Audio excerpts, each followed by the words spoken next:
On the 12th of May 1969, Mam Rita Dzanga and her husband Lawrence were detained under Section 6 of the Terrorism Act. She remained in prison for 6 months without a single change of clothing, save for the clothes she had on when she was arrested. In 1984, Mam Rita was elected as part of the inaugural leadership of the Federation of Transvaal Women, alongside other great women of fortitude, such as Sister Bennett Nube, Albertina Sisulu, Frances Bart, and Menim Bengsita, as active patrons, with Helen Joseph and Winnie Mandela as non-active patrons. Mam Dzanga also served the people of South Africa as a lawmaker in the National Assembly for 3 consecutive terms, and was awarded the Order of Luthuli by President Mbeki in 2004. Mam Dzanga's resolute conviction in the cause of justice and liberation and the determined struggle in the face of relentless state persecution and harassment stands out as an example of triumph of the human spirit over the forces of suffering, cruelty, and oppression. Her indomitable spirit is a reflection of the innate and most humane yearning to be free. She remains an embodiment of our highest ideals and inspiration to all South Africans. We lower our revolutionary banners in honor of Mam Rita Dzanga and convey our heartfelt condolences to her family, friends, and comrades. A fight for the liberation of our people will never go unnoticed. For as long as we live, Mam Rita Dzanga's spirit shall live on. Hambagahle Mbokodo. Felt that we must just start by conveying this and hand over to Mkuluwa. He will also just give his personal account as he goes into the presentation on the Electoral Committee. Over to Mkuluwa. Yes. Yes, you can do it from here, Mkuluwa. Thank you. Thank you, Comrade Kule. Good morning, members of the Fourth Estate. Let me also start off by conveying heartfelt condolences to the family of Mam Rita Dzanga. Incidentally, Mam Rita, on the 7th of this month, accompanied by Aunt Sophie de Bruyn, went to the grave of Lillian Goy and Helen Joseph, who are buried in the same grave, actually. And in that cemetery, in paying homage to Lillian Goy and Helen Joseph, Mam Rita said she will be joining them very soon. This is like on the 7th of this month. So in a sense, she had a premonition that she was about to depart from this world. And we remember very fondly her contribution in the struggle, together with her late husband, Comrade Lawrence Dzanga, who was one of those victims of the apartheid special branch of the police force, because he was detained at John Foster Square and died at the hands of the interrogators at John Foster Square in 1977. So her departure, is to be marked by the ambivalence which comes with celebrating a life well lived, and at the same time mourning the departure. So, in a word, let me also just convey our condolences. This is a great loss to South Africa, and especially to the younger generation of female activists and professionals, because these stalwarts are a source of great inspiration and could share very deep insights in terms of understanding where we come from and the tools that we need to achieve a better and humanely managed country and world. Yeah. So, Ule and members of the media, let me then come back to our briefing with regards to the rules that are going to apply to the processes leading up to the 55th elective national conference of the African National Congress. The NEC set up the electoral committee in terms of the 54th National Conference resolution. So the remit of the electoral committee is to make rules and to manage selection of candidates for ANC public representatives and leadership. So these rules were approved by the National Executive Committee in its meeting in July last month. They are now to be operationalized, and of course all the other processes of regional and provincial conferences were conducted outside of these rules. Some of these rules, of course, are rules that have always been applied in terms of ANC conferences. But the idea of the National Executive Committee was that once it adopts these rules, it should start with how the National Elective Conference is conducted.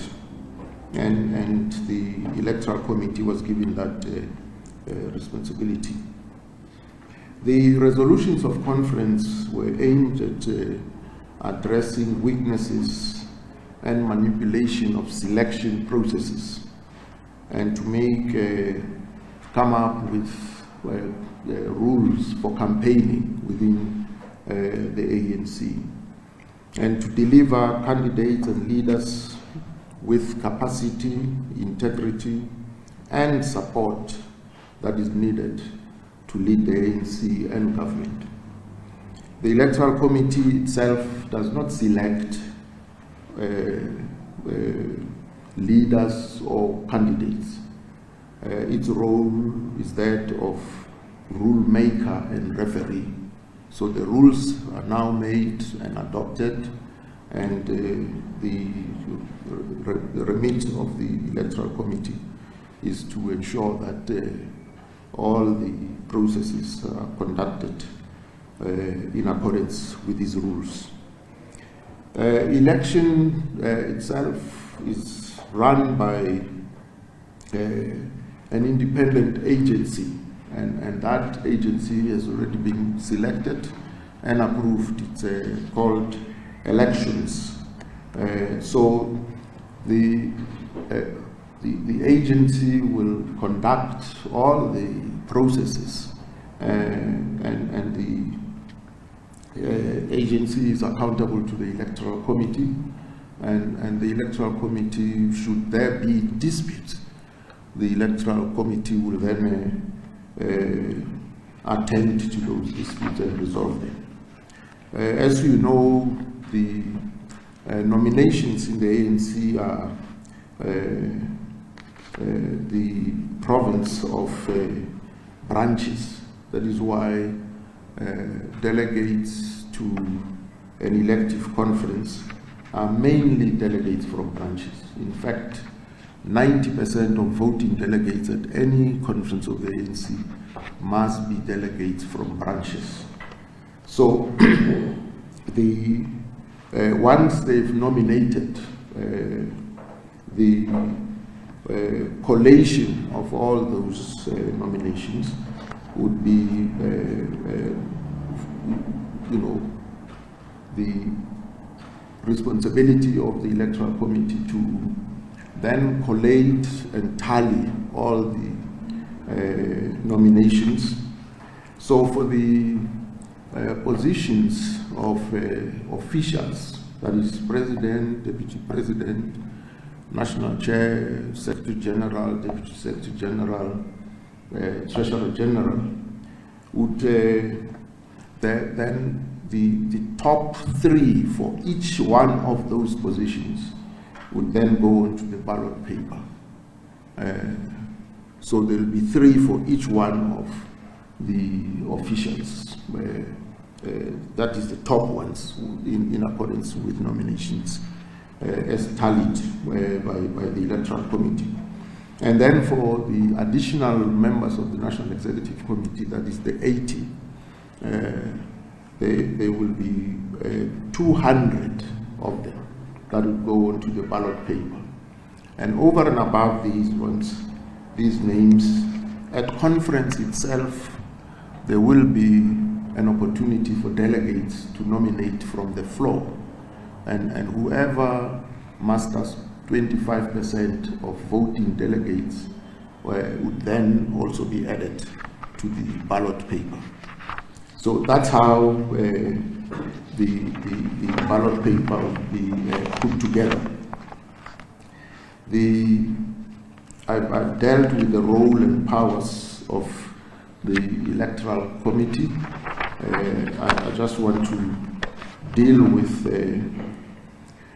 a preamble that would have to be read out to all the meetings at branch level to ensure that the participants or attendees to those meetings understand the importance of nominating leadership, because leadership selection is very, very important, and branches have to be guided through the eye of the needle criteria, so that they nominate members who basically would constitute the National Executive Committee.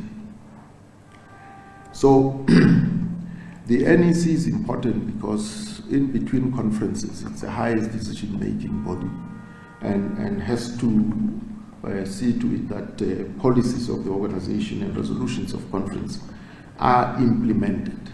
So the success of the ANC depends, therefore, on the quality of members of the National Executive Committee, and as well as their capacity, because in practice, the NEC will not always act as a body, as a structure, because in between its own meetings, individual members of the National Executive Committee are expected to provide leadership in different instances.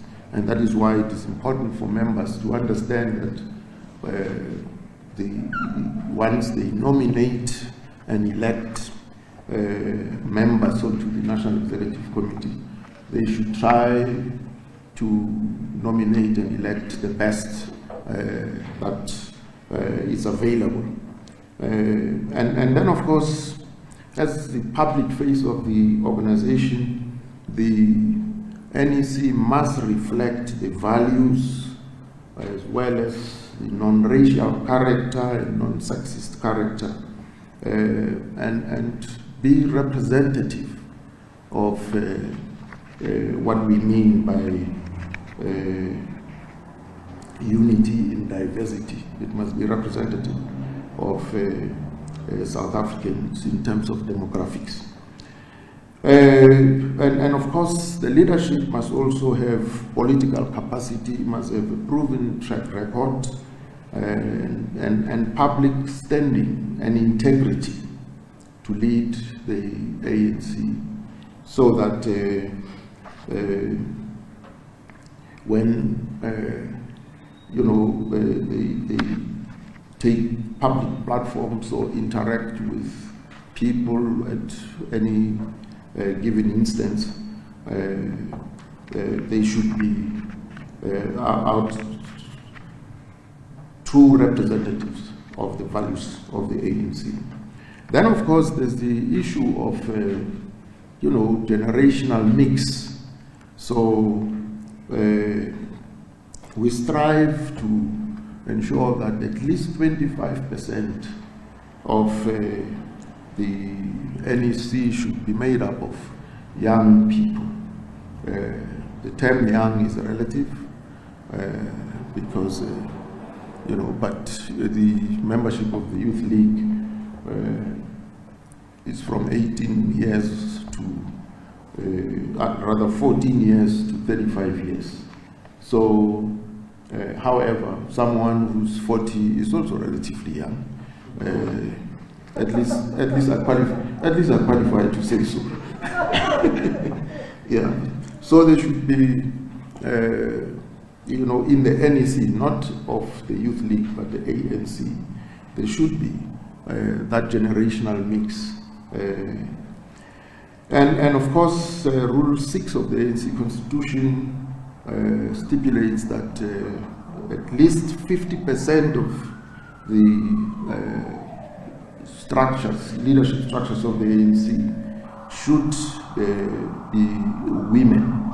And so the nomination as well has to basically, reflect that. And so the NEC must also, as I said, be representative in terms of demographics of the country.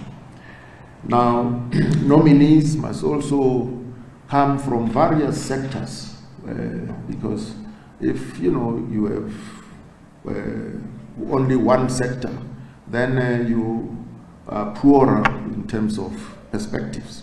The strength of the National Executive Committee must be that it is guaranteed of perspectives from all angles. So that is why, in terms of class stratification, in terms of geographic layout, all of that must be taken into account when you elect the National Executive Committee, and including marginalized groups, people living with disabilities, the LGBTQI plus community must also be represented in the National Executive Committee if it is to be a true representative body capable of giving leadership. Then it must be as representative as all that. So the rules that, as approved by the National Executive Committee, also ban negative and undemocratic practices that serve factions or promote slates. Those are now, in terms of the rules, banned. And so breaking and undermining these rules may actually result in disciplinary action, and the offenders may either be disqualified if they are nominees, or face disciplinary proceedings that may result in suspension or expulsion even. So the part of the rules that deals with who may stand as a candidate for the NEC flow out of the Constitution, because the Constitution of the ANC says any member in good standing who, with 10 years of unbroken service in the ANC, qualifies to be nominated and also to nominate whomsoever. So any member may stand if an active has been active for at least 10 years, then you qualify to stand for nomination onto the National Executive Committee, unless they have been found guilty of or charged with unethical or immoral conduct, any serious crime or corruption, then those ones are disqualified. And a serious crime is one that could result in a prison sentence of longer than 6 months, and a charge defined as being charged in a court of law. The rule applies also to members who have been charged with any criminal offences in cases that are still being heard, or where a judgment or sentence is being appealed. Those ones as well are excluded from availing themselves for election. Included in this group are those who have been found guilty by the disciplinary committee of the ANC and have had their membership suspended for any period in the last 10 years. And it also applies to those who are awaiting a decision or appeal.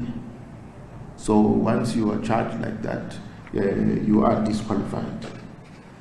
Rules apply also to members who are temporarily suspended pending the outcome of a court or disciplinary hearing, and to members on whose cases the Integrity Commission of the ANC have completed and submitted a report and recommendation of suspension of membership or stepping aside. Those also are excluded. The Electoral Committee then will use these rules to vet all nominees on short lists and exclude those affected. So the vetting by the Electoral Committee will be based on these rules.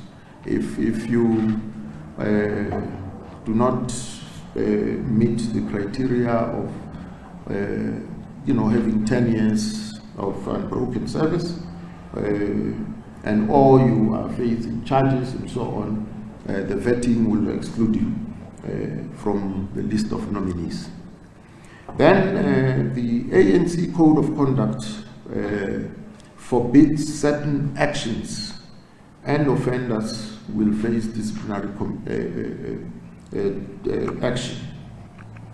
So these are lifted. This section is lifted directly from the constitution of the ANC, but will indicate how these also apply to the processes leading up to the National Elective Conference.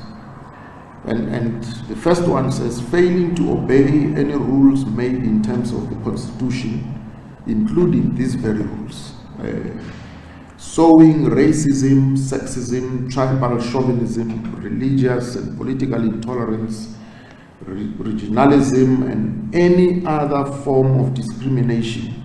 And that also applies to campaigns of leaders in the organization in terms of these rules. But this is lifted directly from the ANC constitution. Behavior which can bring ANC into disrepute, that also applies in terms of these rules.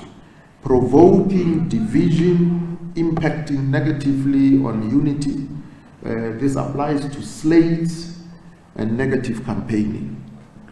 So you can't sing derogatory songs against any other nominees and so on. But this is directly from the ANC constitution. Abusing elected or employed office in ANC or state, to get advantage or enrichment.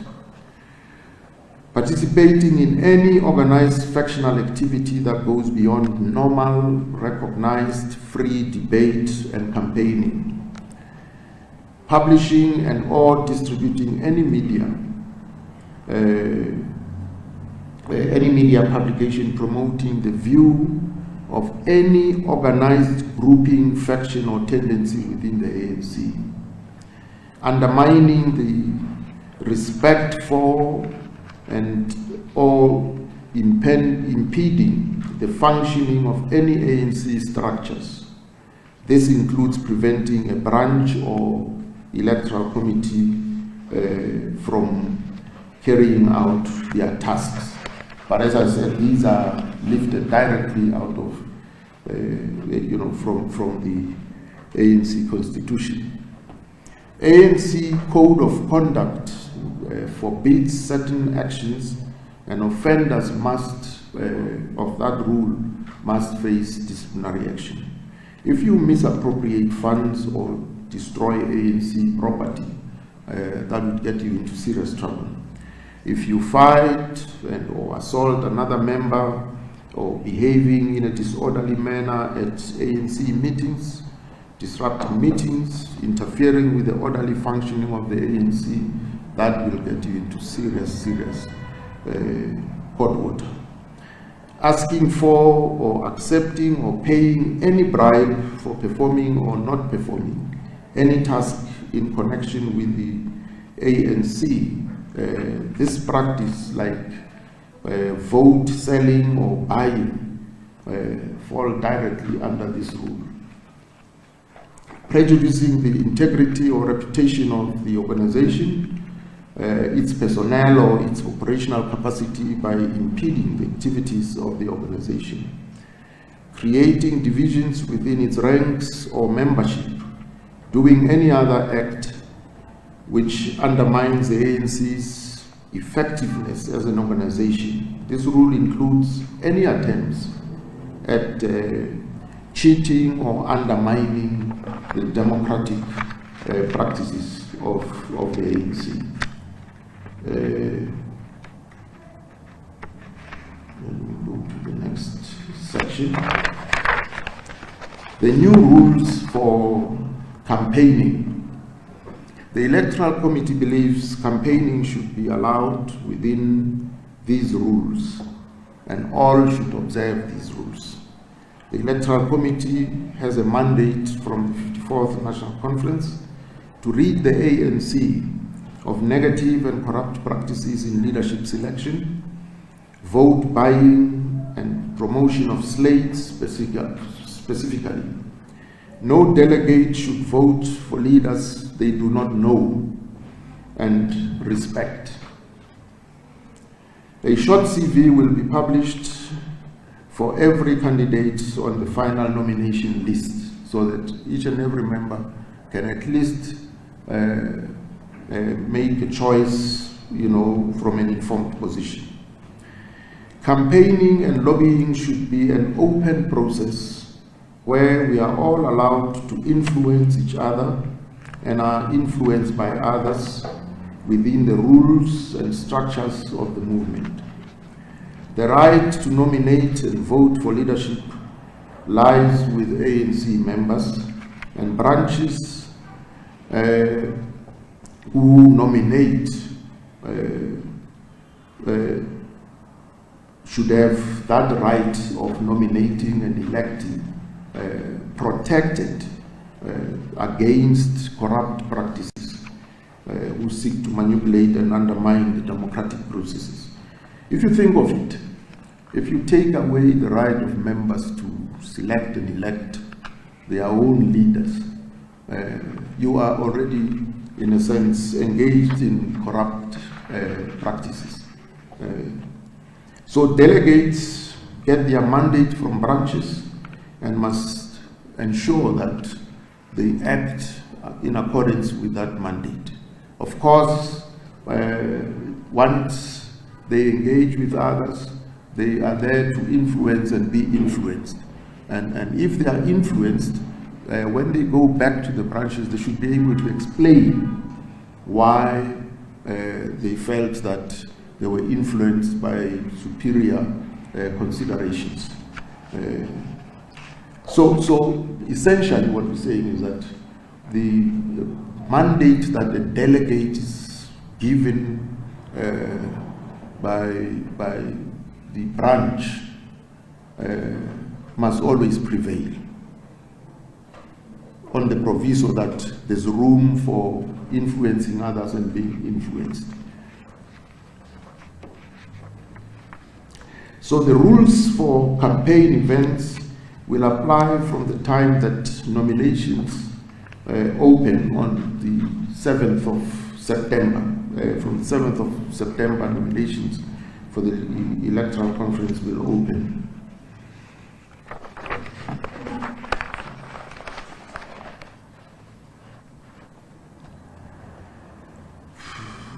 Candidates will be held responsible for preventing actions by supporters and for their campaign teams abiding by these rules. Remember, a leader does not only take responsibility for his or her own actions, they also take responsibility for those that they lead. So no one may manipulate the outcome of nominations and elections by buying support, by paying or offering services, positions, other rewards to branches and delegates for their vote to a particular candidate or candidates. No one may offer or accept such sweeteners. No campaign may quarantine delegates by separating them and keeping them away from other influences. All delegates must stay in conference accommodation with their province or league or region according to the plans of conference preparatory committee. In other words, you can't take a group of delegates and provide them with separate transport and provide them with separate accommodation so that they are not part of the conference. They are quarantined, as it were. We learned this term from COVID. So that is not permissible. No delegates may be given special food, accommodation, transport, or flights unless they are people living with disability. And even in such cases, the provincial or league secretary who takes such a decision would be held accountable for such a decision, and therefore would have to be in a position to justify why that has happened. Yeah. No one may use branded, that is a candidate's name or face, campaign abbreviation. You have these abbreviations or factions, or t-shirts or caps, vehicles, pamphlets, posters or other printed material to promote a candidate or group of candidates. Restrictions apply to all media and advertising that cost money. So here the rule is trying to address this whole issue of people who are members of the ANC but go by different titles. Some of them even try to introduce their own special regalia to distinguish themselves. All of that is not allowed. It's an ANC conference, you must wear ANC regalia, ANC colors. No problem with that.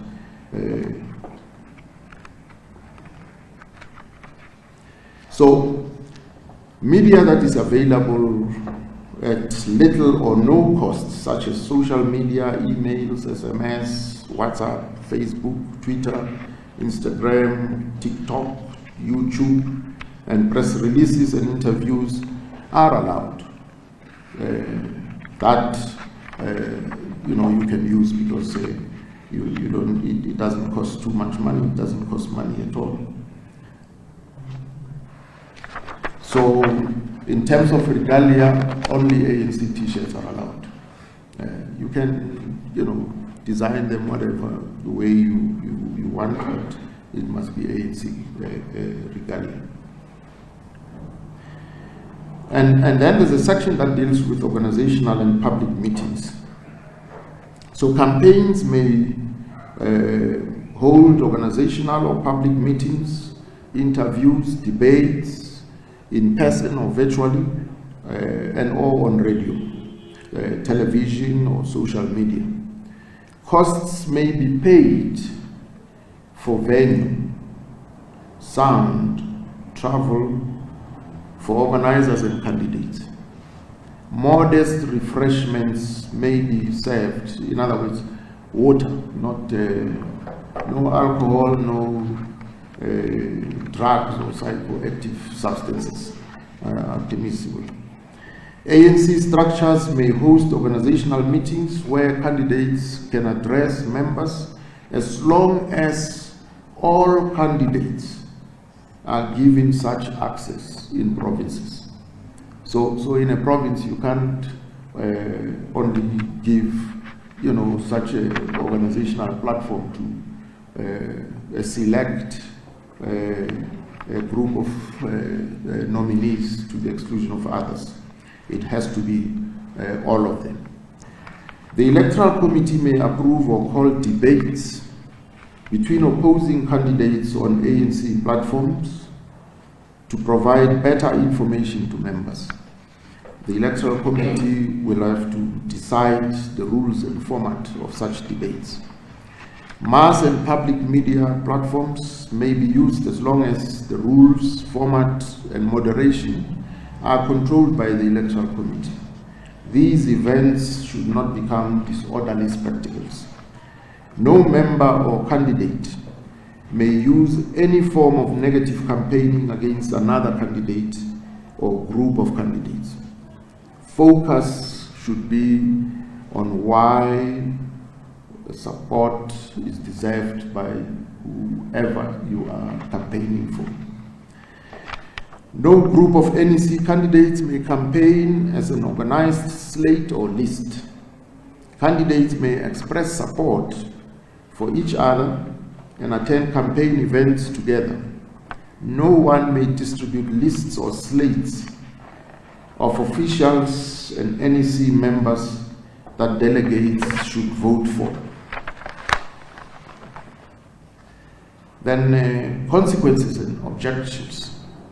Members may report any infringement of these rules to the Electoral Committee or whistleblowing center that will be active from the beginning of nominations.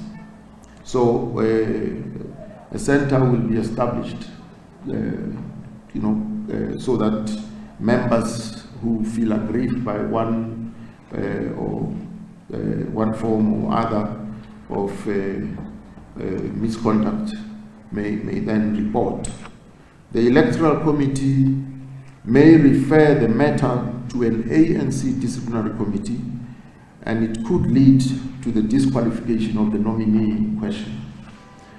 Any member involved in the prohibited activities in the sections above may be suspended or expelled following a disciplinary process. Any candidate whose campaign supporters participate in such activities must condemn the actions of supporters and may be disqualified if he or she does not make a strong enough effort to end this kind of behavior.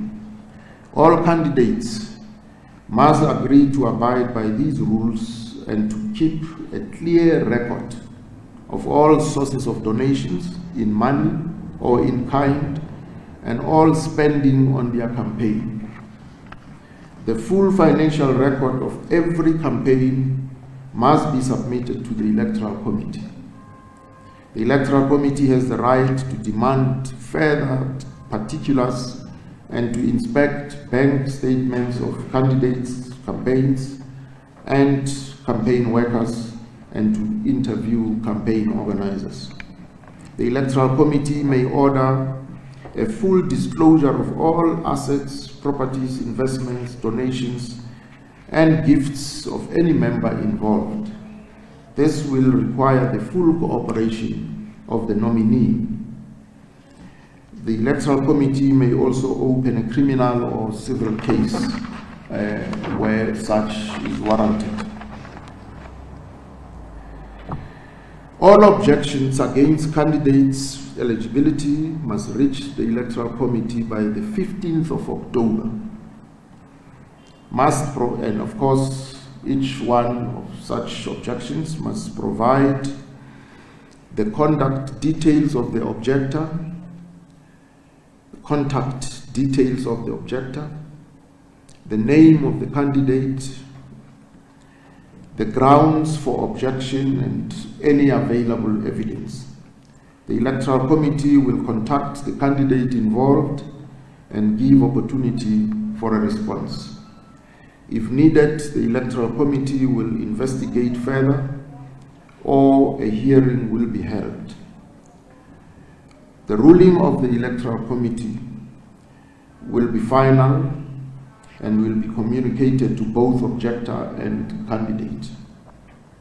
All objections against campaign methods and use of resources may be made at any time until voting is concluded. From early August, a special whistleblowing site will be set up for those who wish to object but remain anonymous. Members should use this site carefully and avoid unfounded allegations.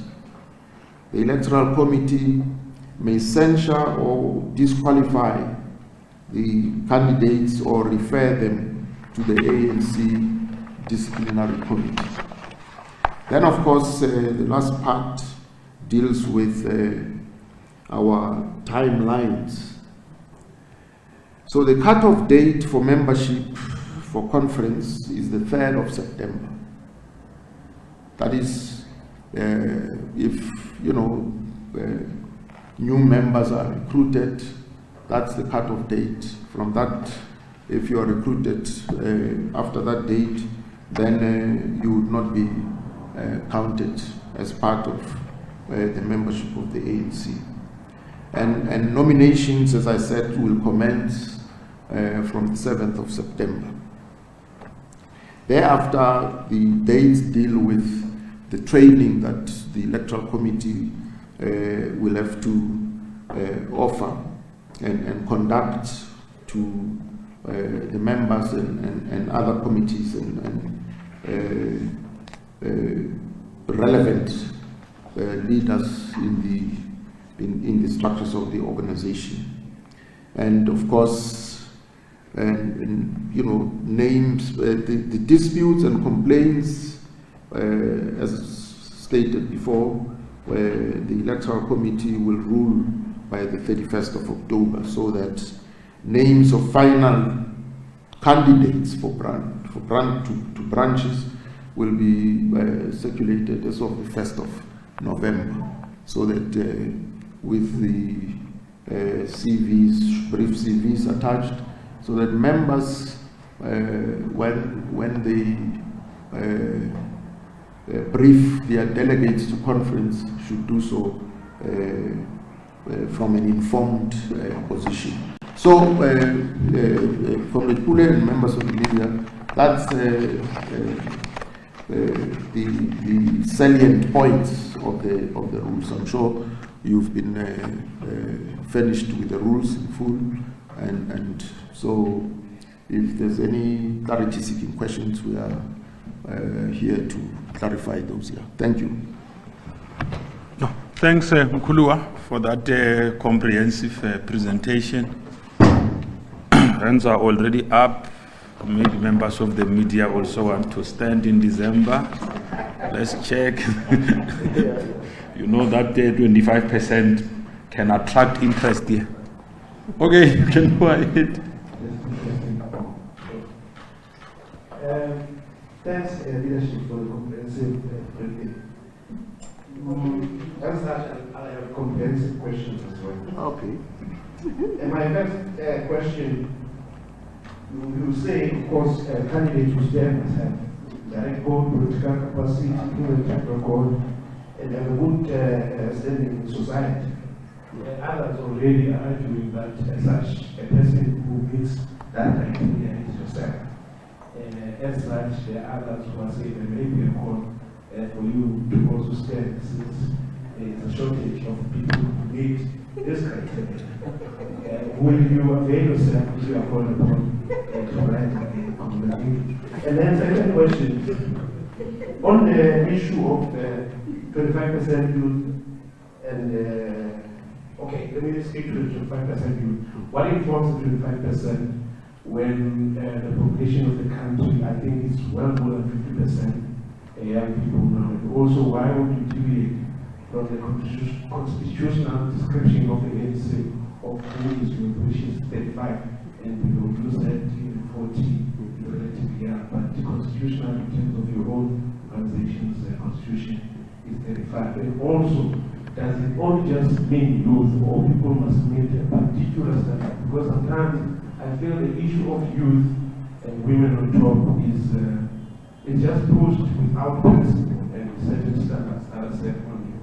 And maybe, for instance, one of branches in the instance of youth, no, in the instance of women, 50-50 delegation. What in the instance of branches that are just 100% male? I'm sure there are such places. What happens in Africa? Also, you circumvent the wishes of the branch by saying, we want 2 men to represent us, by recalling 1 man and putting 1 woman. What does that say about the respect of democratic processes by the ANC itself?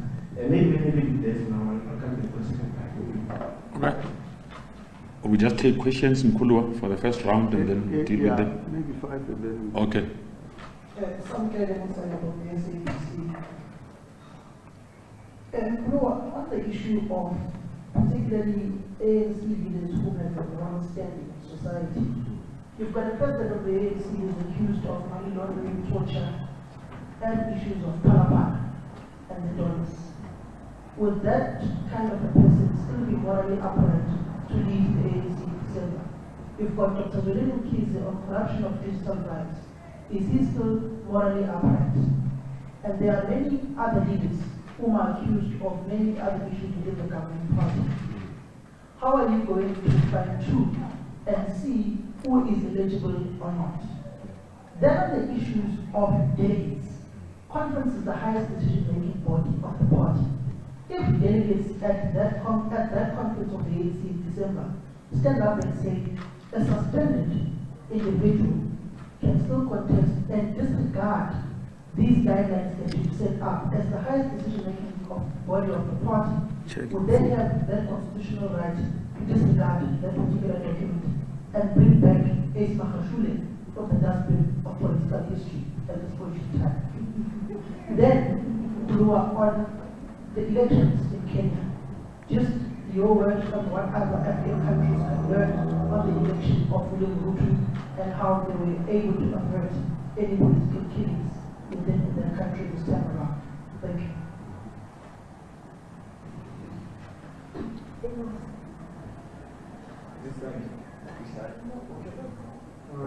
Maybe just a question around Parity. Is it true that certain branches which fall under the category called Conduct, will those branches be allowed to nominate candidates as well? I think these are branches that don't necessarily meet the threshold as well. And then maybe just to clarify the issue of gender parity, which 50% one. We saw at the previous conference, like my colleague just alluded to, the Northwest, where there was what one would call a substitution of candidates as well. How are you crucially looking at highlighting this issue to make sure that it isn't hampered and that it does not threaten the integrity of the conference as well? I think that's it from my side. So it's already anticipating that there are branches that might not make quorum. Because we're creating a category for the ANC. We don't have a category called condone. I'm saying he's already anticipating that some branches might not meet quorum. So he's creating a category for himself, I don't know. He has successfully done it through his question.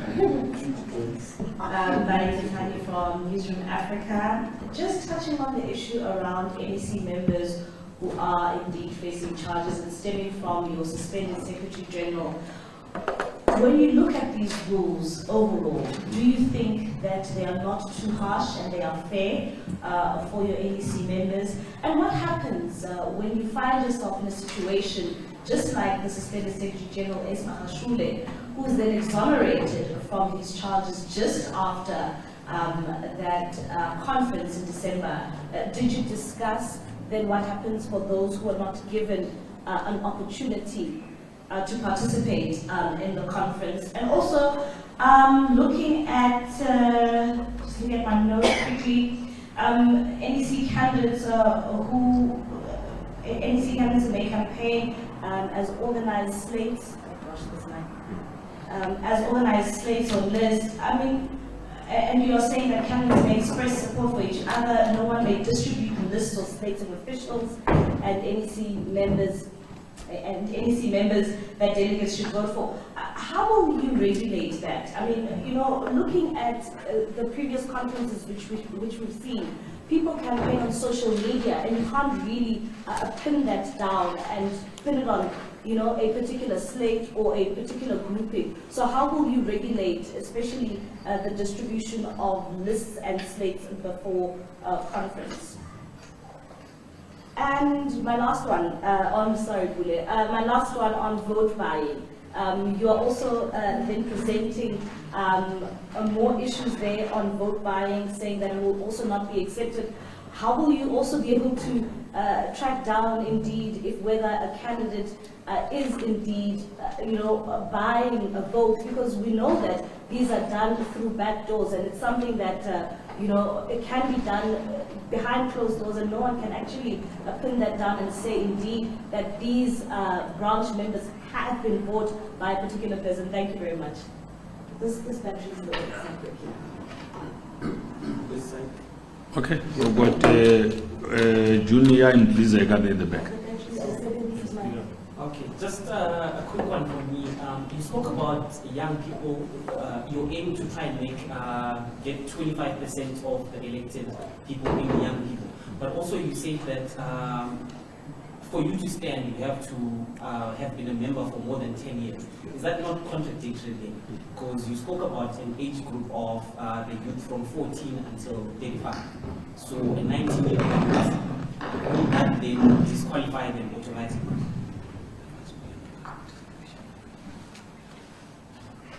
Former President Lizega from the Main and Guardian. Just three clarities-seeking questions. One is just an add-on to what Tumali was saying around organized slates.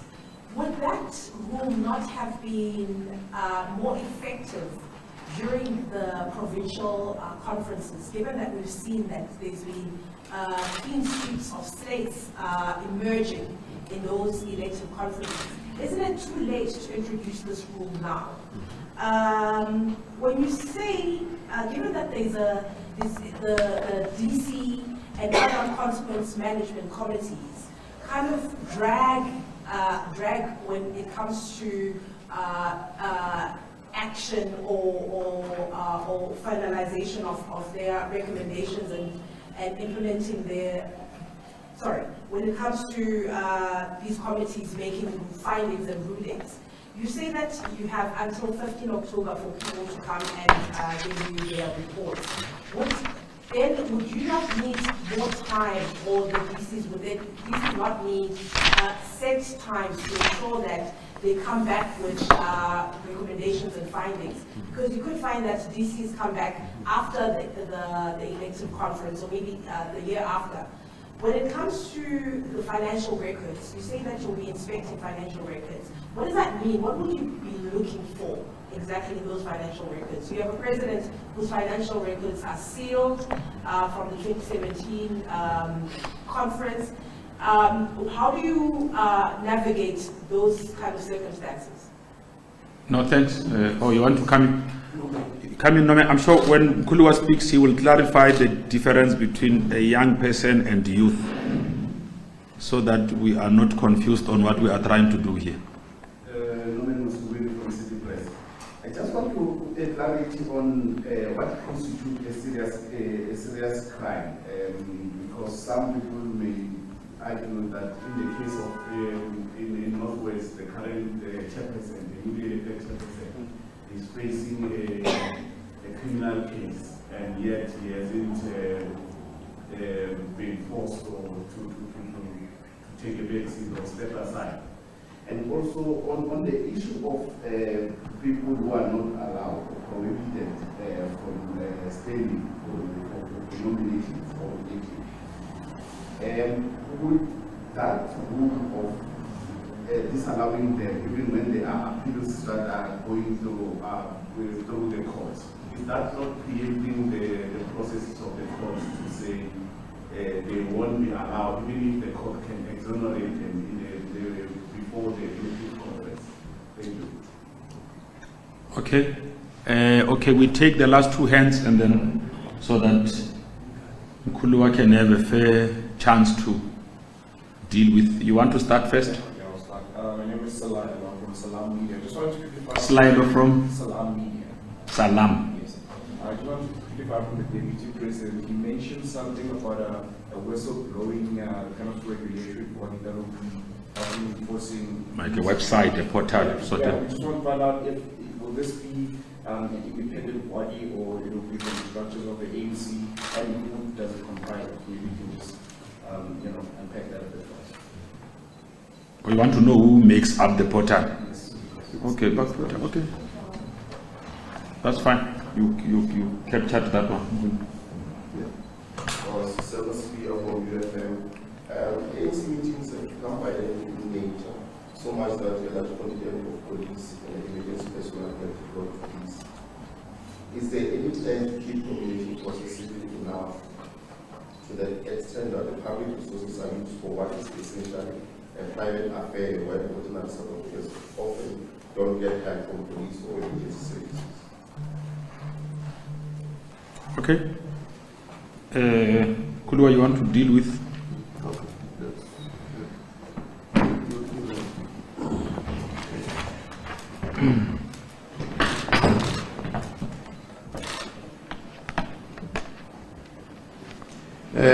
Yeah, let's try and clarify some of the questions.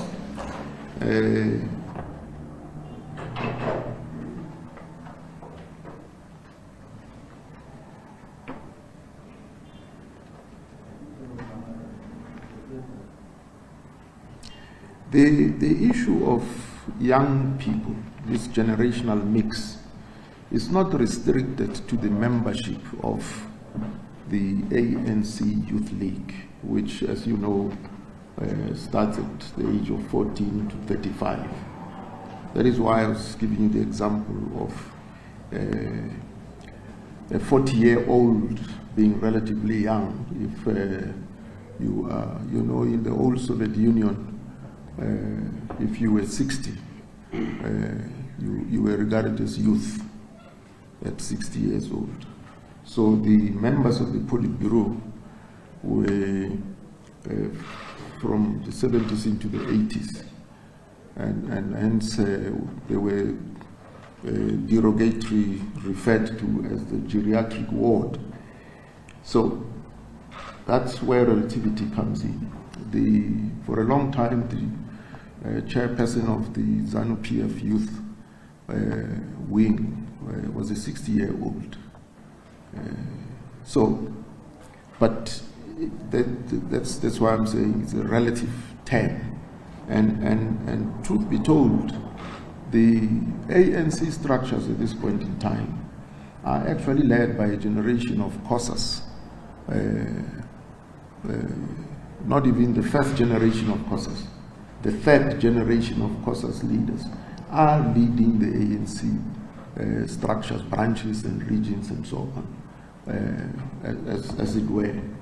And now here these rules, what the NEC decided was that these rules will commence with the 55th National Conference. So hence they were adopted in July last month. So the processes that you are alluding to and the happenings in the regional and provincial conferences and so on as I said, some of these rules applied there, the ones that are in the ANC constitution specifically. But the electoral committee was not in charge of those processes. Its mandate will commence with the nominations for the National Elective Conference and beyond. In other words, beyond this the National Conference, the same rules would apply whether it's a branch general members meeting or regional conference or provincial conference and so on and so forth. So the efficacy and effectiveness of the rules should not be judged on what happened in the current conferences of the ANC. That's a different matter altogether. So the issue of representativity, that section was meant to guide branches. That's why it has to be read out to the branches, so that the participants in the branch meeting must know the importance of this selection and nomination of people who may be elected to serve in the National Executive Committee. They must understand the importance of the National Executive Committee. That's why this section is so important. Because remember, the membership, get what they deserve, and what this rule is trying to do is to inspire them to set the bar a little higher than, because in certain cases, people nominate each other, out of malice. So it's like if I were to call for volunteers out of you here, very few people will volunteer themselves. They will volunteer the next person. And so nomination, when it happens like that, some people think, no, well, if I'm in this branch executive committee, I'm going to have to attend these meetings regularly and so on. So no, but I think Pule can do that. So I nominate Pule. So you see, so what we're saying is nomination should be informed by the understanding of the importance of this structure called the National Executive Committee. And that the bar and the standard should be set a little higher, and only the members can do that. So you elect people that you will hold accountable, and not just as a box ticking exercise. So we are talking about nominations here, and so if a branch is 100% all male, then there's something wrong with that branch actually.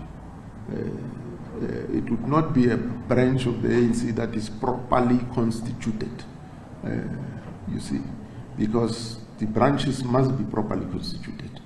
And in a community, it would be a very strange branch that is 100% male. It would probably be family and friends, really, not so much of a branch, as it were. Now, some fellow in tongue-in-cheek question.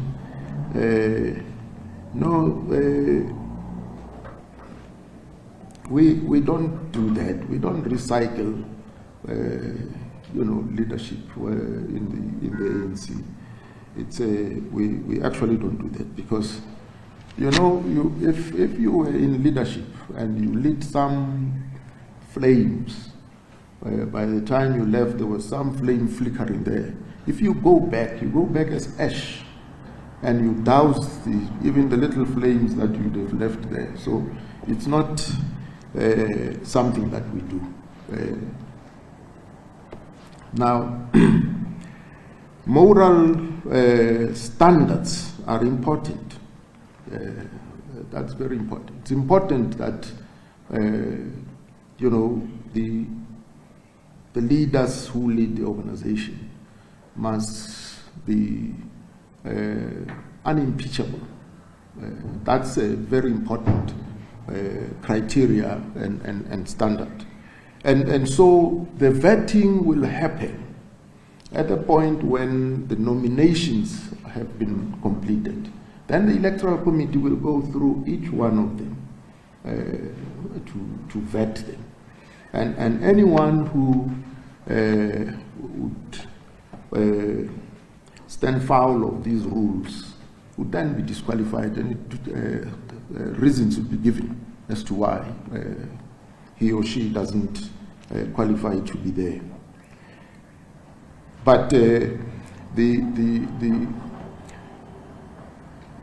electoral committee does not do the work that the integrity commission does. It deals specifically with nominations and selection and election of leadership here. So that's what we should understand. Now, national conference is a structure no different from the branch executive committee or regional executive committee or national executive committee. Once it convenes and the credentials are adopted, it is a structure. And that is why, in its own right, it's a structure. And it conducts its business in accordance with the Constitution as amended by the previous conference and the rules of conference. So these rules would apply, and conference would only adapt them for the future and or amend them for the future, but not for the running of conference itself. So there's no room for conference to scupper them. Once that happens, that would be the end of the ANC, because it would mean that every conference will develop its own rules. But it works on the basis of rules developed by previous conferences. Now, I didn't quite get the question about the Kenyan elections, because this time round, I mean, they didn't lead to violent outbreaks along ethical lines, and the leader of opposition is on record as stating that he's going to the court to appeal against the results.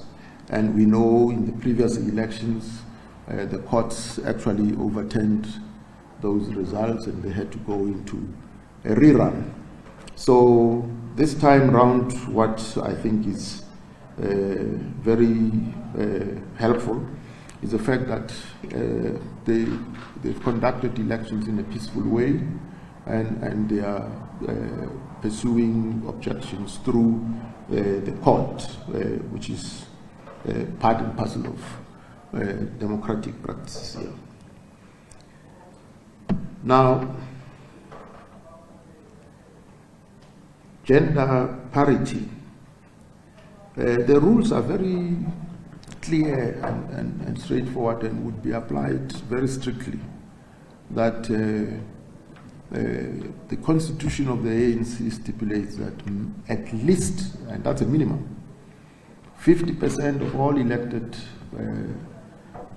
members of leadership structures should be women. So that's where the 50% gender parity comes from, and it would be applied. Now, the ANC constitution is written in a...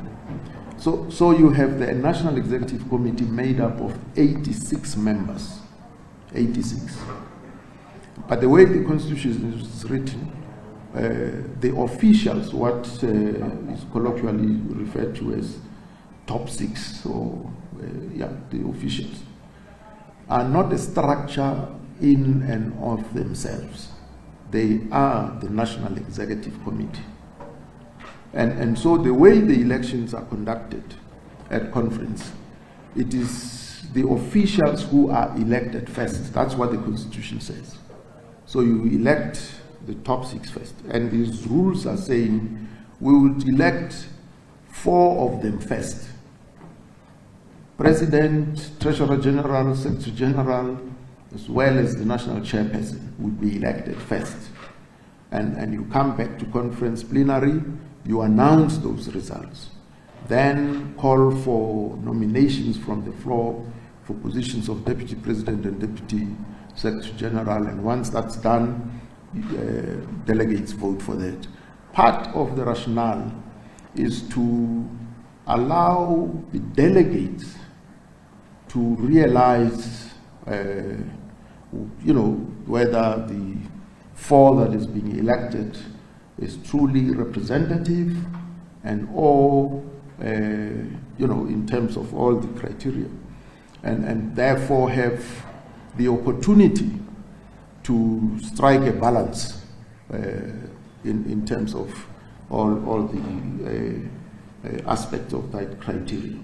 So the ANC Constitution refers to the top 6 as the National Executive Committee.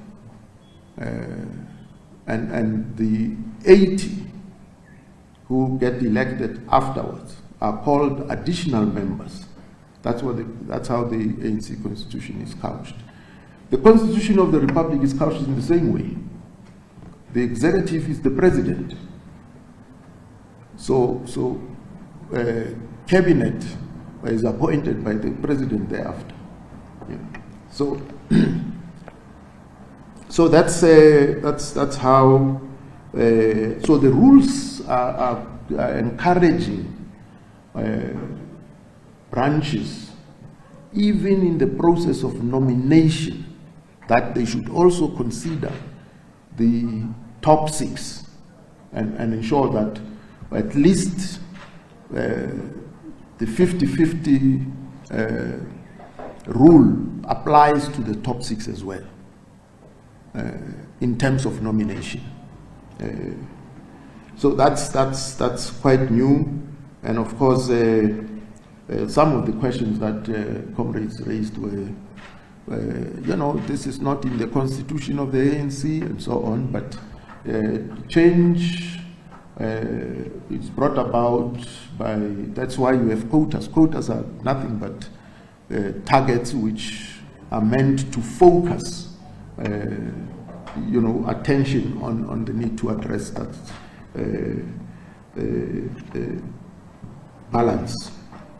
Yeah. So the rules also say, by the way, about gender, that should any of the branches, or when the tally is done at provincial level, find that they've nominated out of the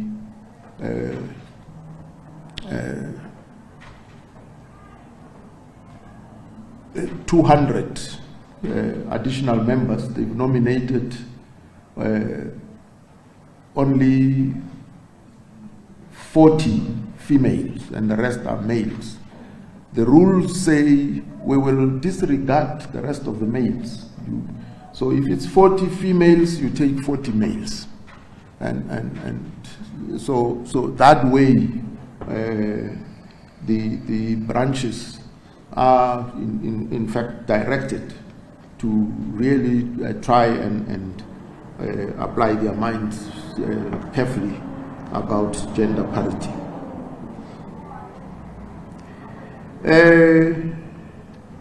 The rules for how to convene co-rating meetings of the branch are contained in the ANC Constitution, that for a branch meeting to be legitimate, at least 50+1 of the membership must be in attendance, sign an attendance register and participate. That way, you see, it's the majority of the members who would have participated in that.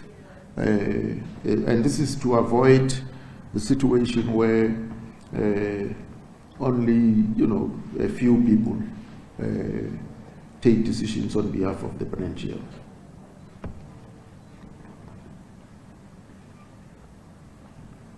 The rules have been adopted by the NEC, and the NEC accepts that they are fair, and that therefore they apply to everyone. So every member of the ANC accepts that these rules will apply to everyone, because fairness also has to be coupled with consistency.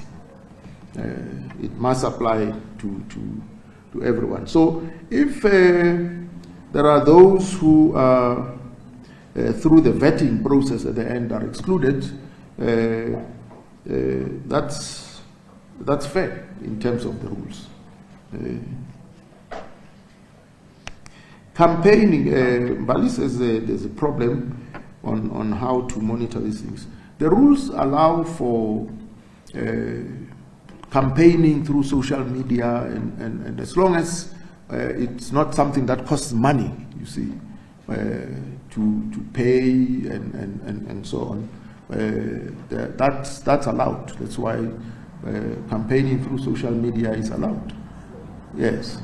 The slates, I'm coming to the slates, yes. So the slates are what the resolution of conference said should be done away with, should be eliminated from these democratic practices. And of course, the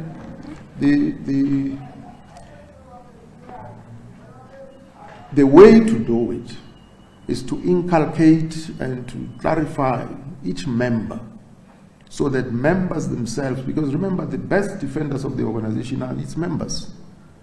So members themselves, once they are approached by me with a list, they should report me. You see, they should report me. There's no other objective way of knowing surreptitious activities.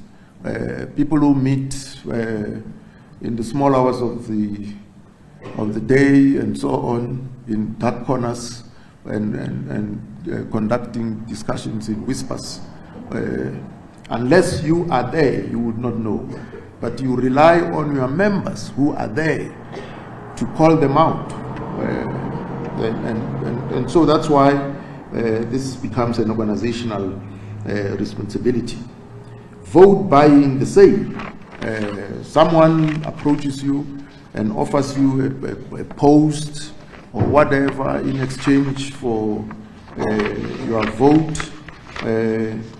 They will succeed, of course, with some people, but the organization is banking on those with clear consciences who will be able to call them out and say, so and so approached me and this is what happened.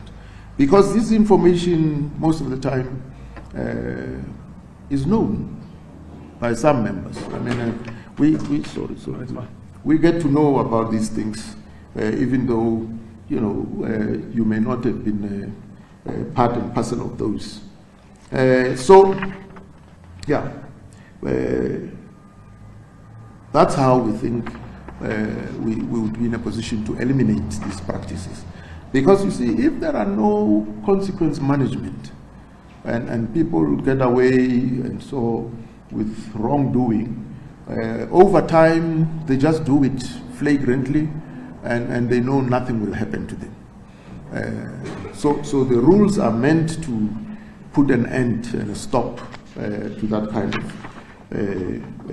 practice. The 10-year requirement applies to the ANC National Executive Committee. So that's the requirement, and so it's not a contradiction to insist on that requirement and still in the same breath say there should be a fair representation of young people. That there's no contradiction in terms there. Lisa says, is it not too late to introduce these rules? Well, in relation to what we are observing and what is being unfolding in the provinces and so on, that, you know, a provincial conference is scheduled to take place for 3 days or 4 days, and for 3 days they are quibbling about credentials. They don't hardly adopt the credentials except, you know, in the last day, and they are only able to elect top 5, and they will come back after 2 weeks to complete the conference. I mean, you know, somebody simplified this thing to me and said, look, you know, credentials are in attendance register. How can people for over 3 days go just on attendance register? It's a simple thing. The rules, as I said, will apply to the 55th National Elective Conference, and probably from that conference beyond, the rules would then apply. So DC processes arising from you know, these nomination processes and so on, if a matter is referred to the DC, it would have to be treated with the urgency of the situation. The same way as, you know, in this country when in 2010 we were hosting the FIFA World Cup, there were special courts, and offenders would be apprehended within 3 days of committing an offense, and within that week tried and sentenced if convicted. So the DC would have to operate in that fashion.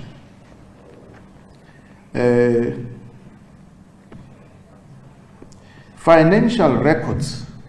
The rules say each and every campaign must keep meticulous records of donations in kind or in money, and they must submit those records to the electoral committee so that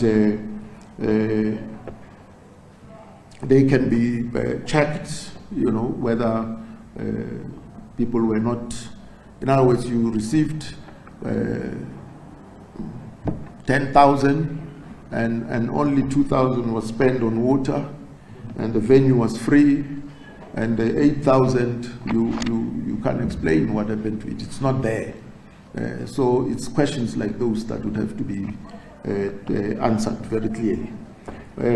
I will not go into the sealed records. That's outside of the purview of our rules and responsibility. Serious crime relates to any crime that once charged and convicted would give you more than 6 months of imprisonment with no fine and so on. That's how that is regarded. And of course, you know, here you're drawing a distinction between someone who fails to pay their traffic offense tickets and they get arrested and so on, as distinct from someone who, you know, is engaged in gender-based violence and so on, or the fraud or fraudulent activities and so on. So that's where the distinction is here of serious crime.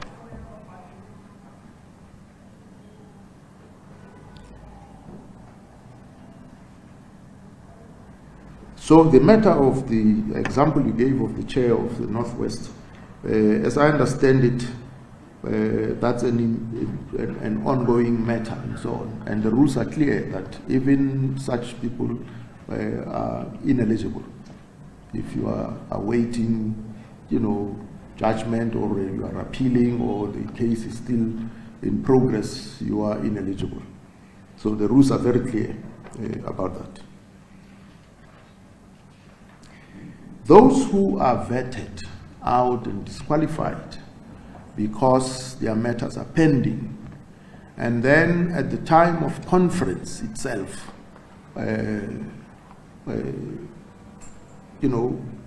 they are exonerated or cleared, they can't come back to conference unless that happens at the point where the nomination can happen from the floor, and they muster the requisite 25% support. Then their names may be included at that point. But if it's beyond that point, it's hard luck. That's what would make you a tried and tested member going forward, if you remain loyal even after being excluded like that. Yeah. Well, the portal for whistleblowing is to be established, in due course, because these processes have been set in motion, and once it is established, you will all get to know of it. Yeah. The posse of police at ANC conferences. Actually, the ANC conferences shouldn't have police. What brought the police to the ANC conferences? ANC conferences prior to 1994 were held with no police. Police were never anywhere near ANC conferences. What brought police into ANC conferences is the fact that the ANC is a governing party, so you have a section of the national leadership being ministers and presidents and deputy presidents, and so the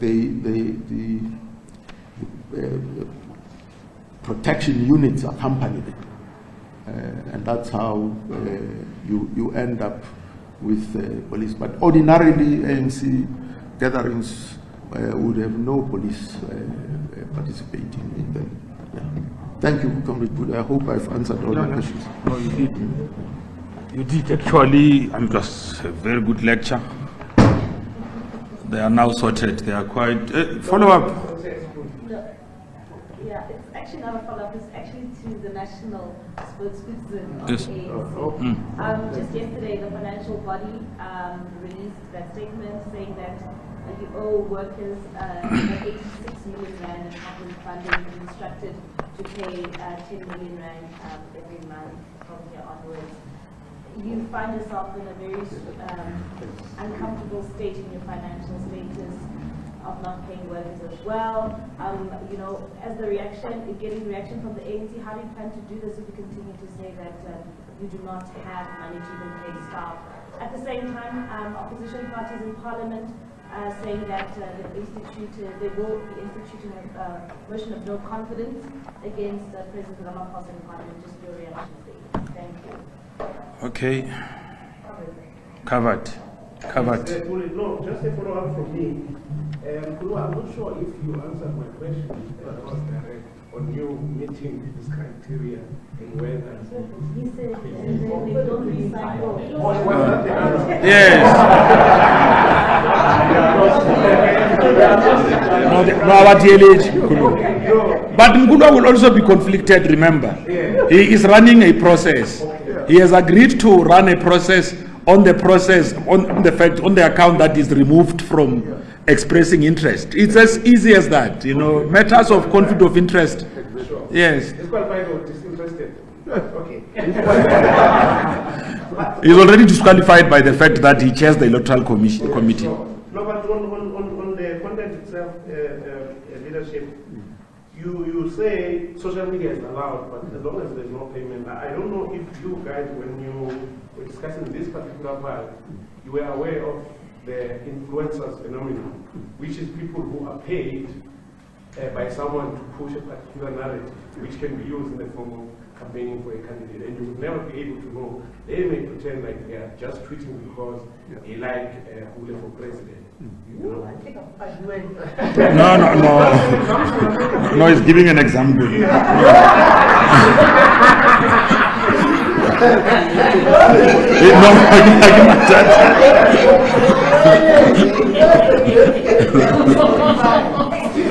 Still on the funding.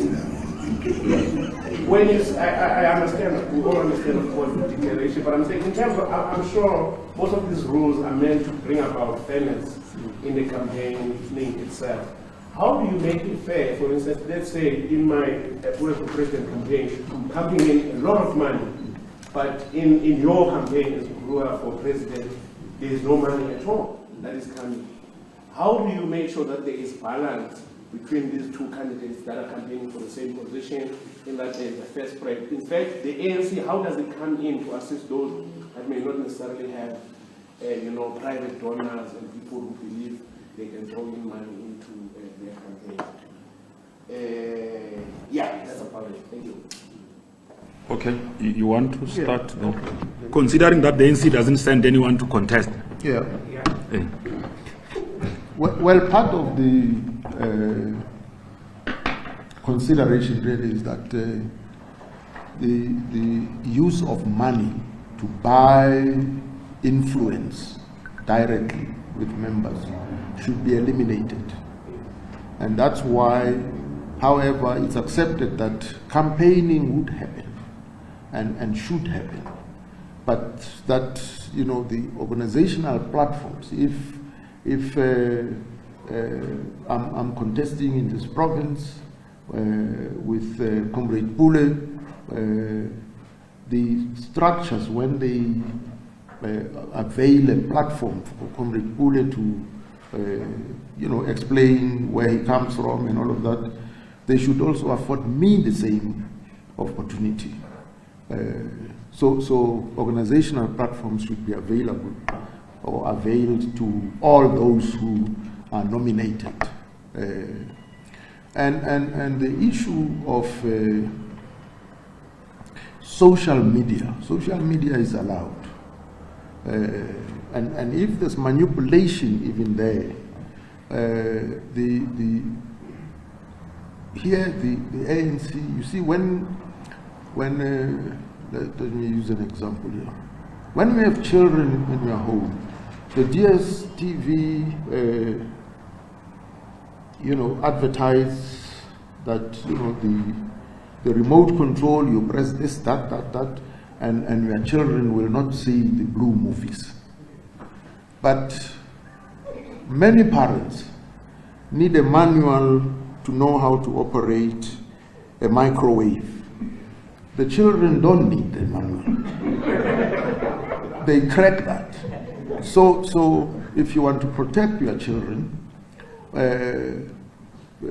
you can't succeed only by using the restrictions that are based on the remote control.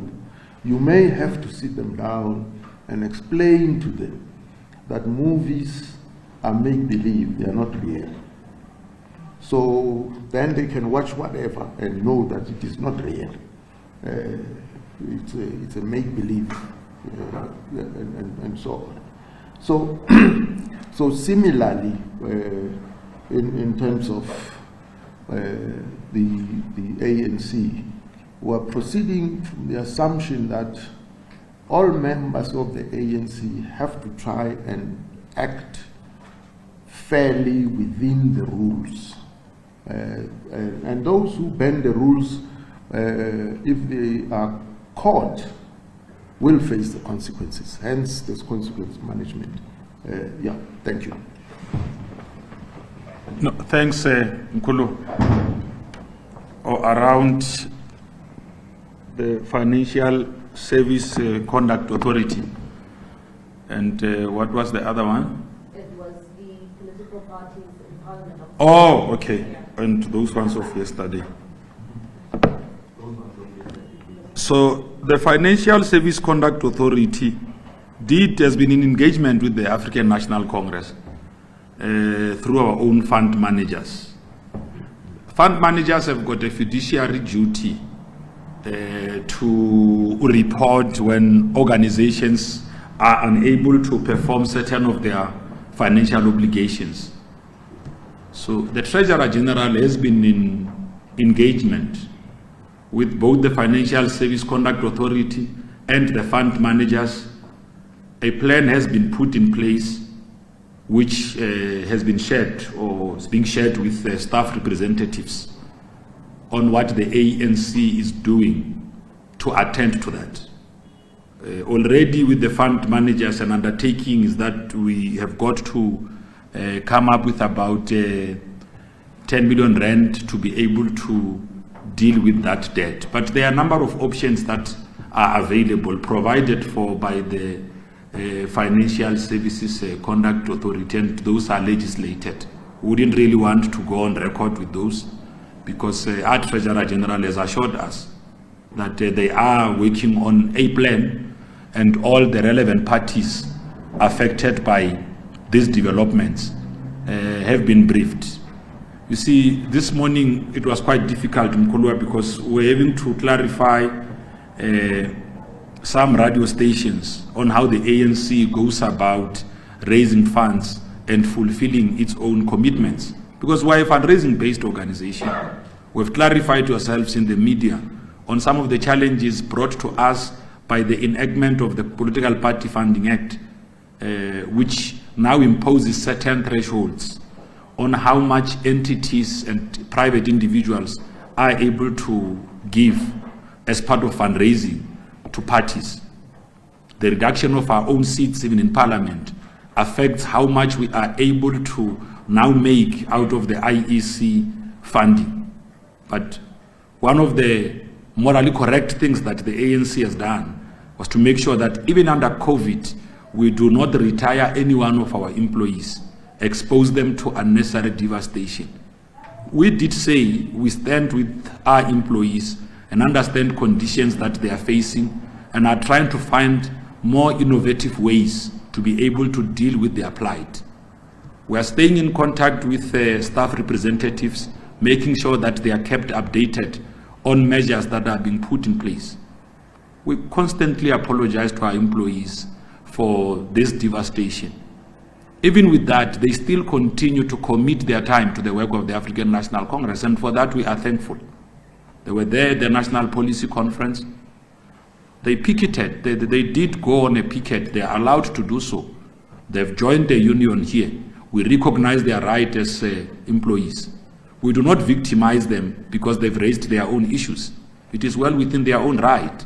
We cannot affirm Labor Relations Act, and when it comes to the ANC, we want to send different rules for employees. So we understand their plight fully and are doing everything else in our power to be able to deal with that. As it relates to what happened in Parliament yesterday, we did say that the ANC does not dictate a program or an agenda for the opposition party. They decided to meet in the manner that they did as opposition political parties and pronounced themselves. It is their own position.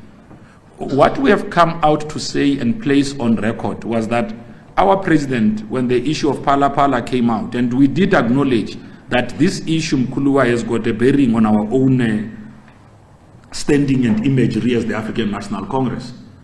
But we have said to journalists that the president of the ANC was on record and saying that he will voluntarily appear before the Integrity Commission so that where there are issues that require clarity, he is able to provide such. And he even went on to say that he will cooperate with law enforcement agencies if they need answers from him. He will also cooperate with any parliamentary process if such is also initiated. But we can't, as the ANC, dictate an agenda for the opposition. Because we're mindful of one thing. The opposition want that which the ANC has. It wants to be government. So every time they pick up on an issue that they believe can best debase the ANC going into 2024. In fact, we're going to see more of this makeshift press conferences and all of that. It's part of a campaign building block for 2024. The ANC accept that. You have got Ipsos that already say that we might be, throttling around, trailing around what? Trailing around 42% and so. But we are doing everything else ourselves.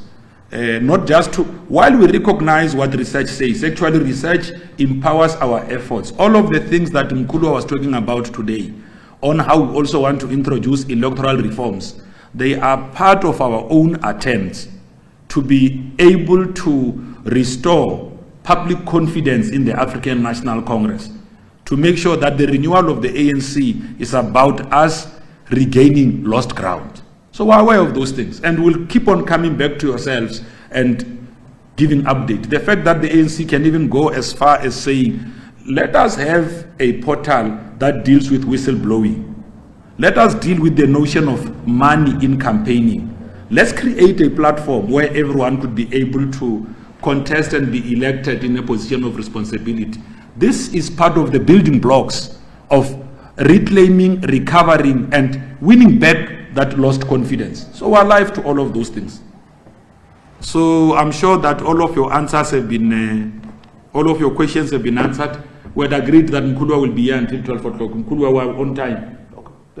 We're on time. It's exactly 12 o'clock. And thanks to members of the media. I'm sure we've clarified your question on the two issues. Okay. When are we launching the polling at the election? No. Wait. No, we're not there. Huh? There? For nominations? 7. Oh, we must also just make this important announcement. Cut-off dates for membership is the 3rd of September. So that those that are not aware could at least be aware that after the 3rd of September will not be entertaining new membership, especially for the 55th National Conference. It's all systems go. We have got a press briefing in the Northwest tomorrow with their provincial leadership, the officials, to allow them space to outline their state of readiness to conclude what they could not conclude, which was the election of additionals, as well as dealing with discussion documents. Okay. No, thanks. No.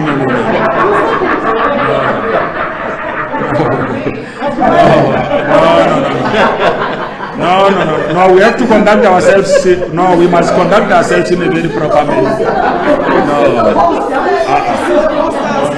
No, we are done. This brings us to the end of the briefing. Thank you very much.